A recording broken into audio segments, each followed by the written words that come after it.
একটি নিষিদ্ধ সংগঠনের মার্চ ফর খেলাফত কর্মসূচি পণ্ড করে দিয়েছে আইনশৃঙ্খলা বাহিনী।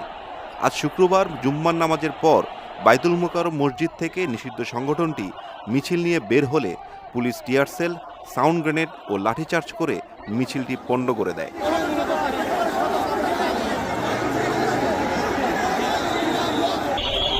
মিছিলটি পল্টন থেকে বিজয়নগর দিকে এলে পুলিশের বাধার মুখে পরে পুলিশ টিয়ার গ্যাস ও সাউন্ড গ্রেনেড ছুড়লে এক দফা ছত্রভঙ্গ হয়ে যায় তারা। পরে আবার একত্রিত হয়ে মিছিল শুরু করার চেষ্টা চালায় তারা। তখন আবারও কয়েকটি টিয়ার সেল নিক্ষেপ করে আইনশৃঙ্খলা রক্ষাকারী বাহিনী। এ সময় নিষিদ্ধ সংগঠনের কর্মীদের ইট পাটকেল ছুটতে দেখা গেছে।